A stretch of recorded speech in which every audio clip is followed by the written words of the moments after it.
Kelompok pencuri ini sudah melelehkan lebih dari 50 ton emas bank. Saat mereka akan berhasil, lalu tiba-tiba berjalan keluar dari gerbang besar tanpa alas kaki. Kibarkan bendera putih tanda menyerah kepada polisi. Kolonel Louis baru lihat, dia sangat senang. Bersumpah bahwa harus menangkap mereka untuk diambil tulang dan daging. Karena di pihak polisi diputar beberapa kali oleh kelompok pencuri ini. Membuat polisi menjadi lelucon bagi orang-orang. Jadi kenapa kelompok pencuri ini harus menyerah?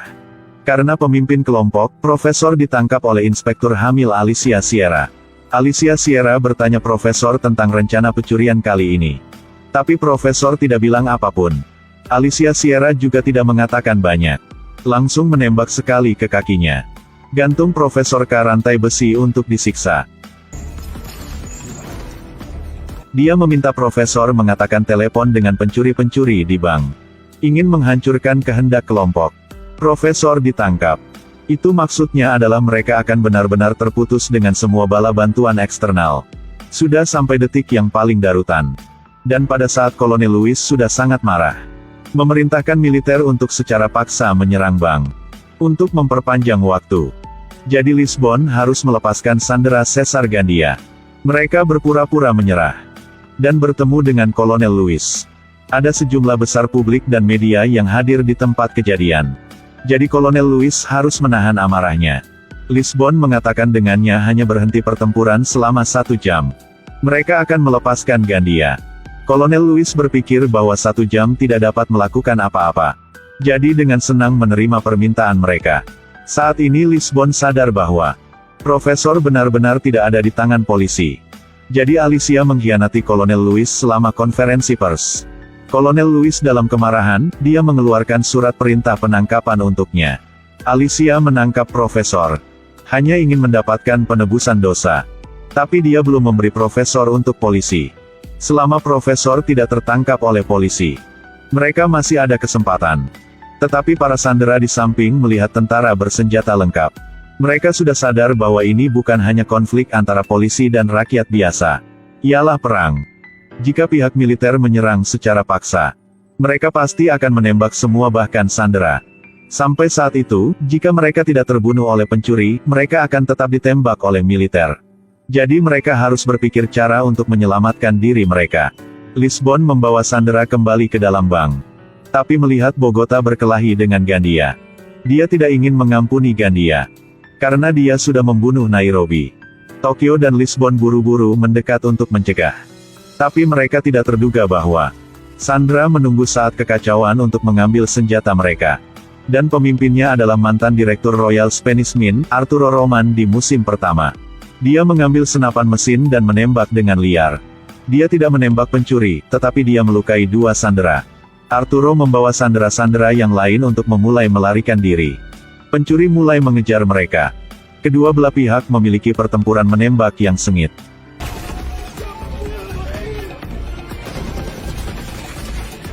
Tidak lama, para sandera dikepung di depan dan di belakang.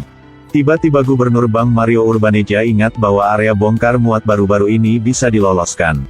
Dengan buru-buru membawa sandera berlari ke arah itu. Hasilnya mereka menyadari bahwa di pintunya penuh dengan bahan peledak. Sekarang mereka sudah tidak punya jalan kembali. Tapi mantan sutradara Arturo tertawa terbahak-bahak. Karena dia menyadari gudang senjata pencuri. Kali ini sampai saat pencuri-pencuri jatuh ke keputusasaan. Tidak terduga, kelompok sandera ini menemukan gudang senjata pencuri. Mantan sutradara Arturo sangat bersemangat. Dia meminta semua sandera harus mengambil senjata. Harus memutuskan pertempuran sampai mati dengan pencuri. Dia meminta 2 sandera untuk berdiri di saluran ventilasi untuk menyelinap ke pencuri. Dan dia akan membawa orang lain untuk menjaga di lorong.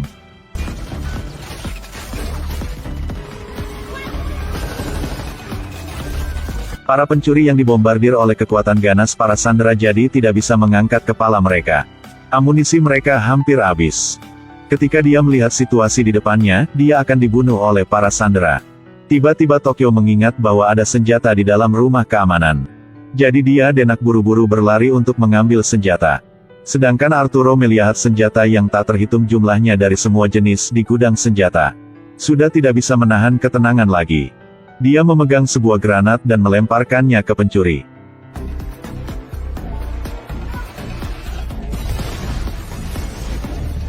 Lempar selesai, dia masih merasa tidak cukup.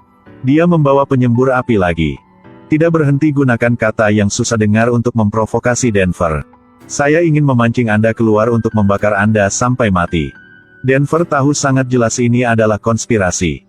Tapi dia benar-benar tidak menahan lagi.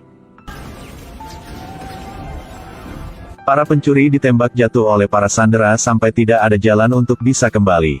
Kolonel Lewis ada di luar setelah mendengar baku tembak.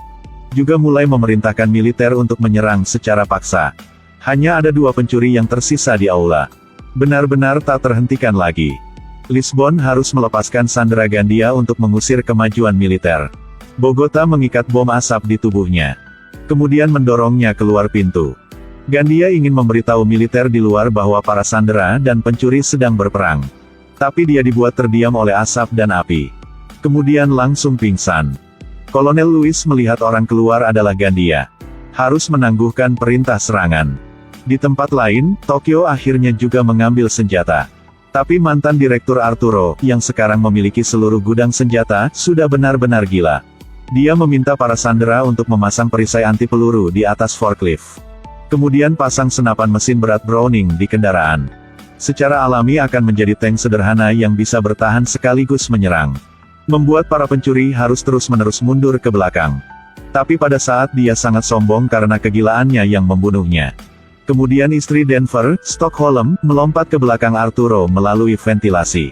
Pria gemuk sialan. Mantan Direktur Arturo ingin menggunakan hubungan masa lalu untuk mempesona Stockholm.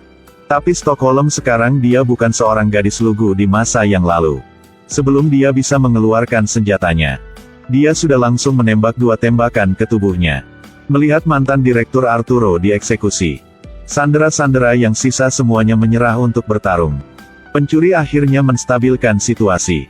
Tapi mereka masih menganut prinsip tidak membunuh siapapun. Sehingga memungkinkan Gubernur Bank Mario untuk membawa mantan Direktur Arturo yang sekarat dari bank. Kali ini Kolonel Lewis lebih pintar. Pertama dia menyuruh bawahannya memeriksa apakah ada alat pendengar di sandera. Tapi dia tidak terduga bahwa perangkat penyadap dipasang di dalam borgol. Setelah diketahui keadaan di dalamnya, kemudian Kolonel memilih untuk menyamarkan kebenaran.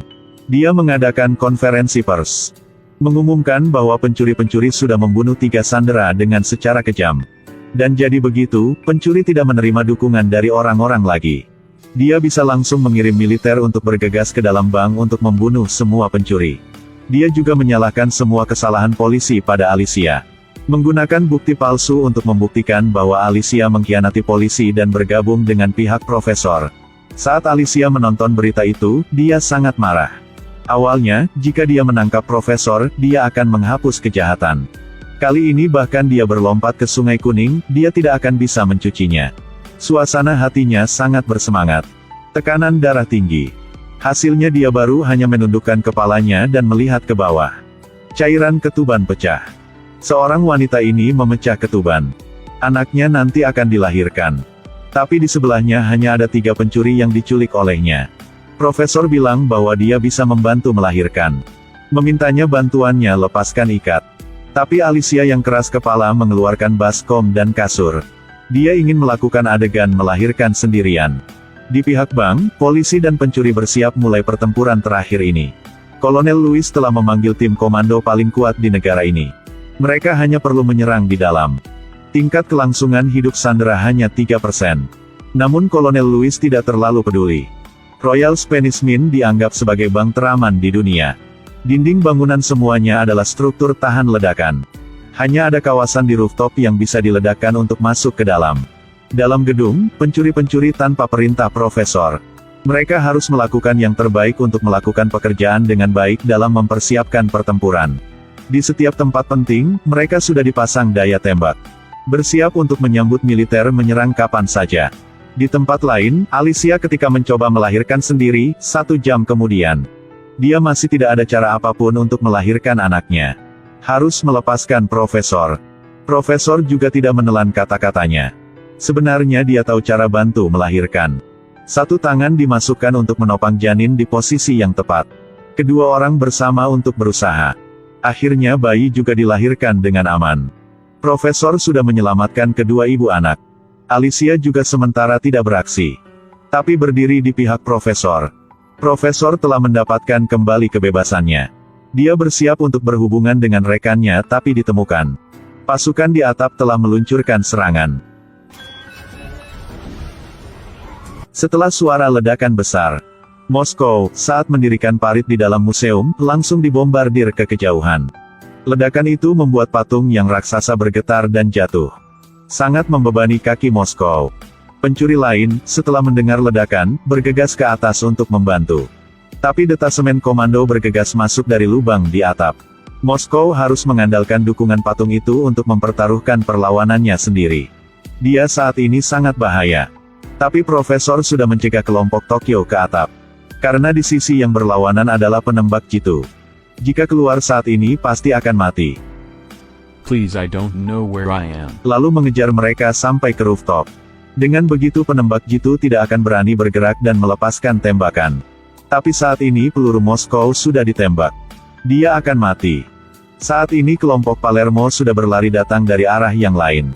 Langsung menembakkan meriam roket ke detasemen, menyebabkan mereka semua. Mengambil waktu itu mereka pergi ke sebelah Moskow. Tapi patung terlalu berat. Benar-benar tidak bisa mengangkat. Tiba-tiba Rio melihat pilar yang patah. Turunkan saja. Maka mereka dapat menggunakan prinsip tuas untuk menjebak patung itu. Saat ini Lisbon dan Stockholm juga datang untuk membantu. Mereka melemparkan peluru asap keluar. Menggunakan daya tembak untuk menarik perhatian pasukan komando. Rio mengambil kesempatan ini memanjat ke bahu Bogota. Gunakan semua kekuatannya untuk merobohkan pilar. Setelah itu, dia menggunakan seluruh kekuatannya untuk memantulkan patung itu. Akhirnya mereka bisa menarik Moskow keluar. Di atap, pencuri berbaur dengan para sandera. Ambil kesempatan itu untuk mendekati lubang. Mereka ingin melanjutkan rencana untuk memblokir ujung depan dan belakang pasukan komando. Di dalam gedung, pasukan komando bersama dengan para pencuri memulai pertempuran senjata yang sengit. Kelompok Tokyo tiba-tiba berlompat turun dari lubang.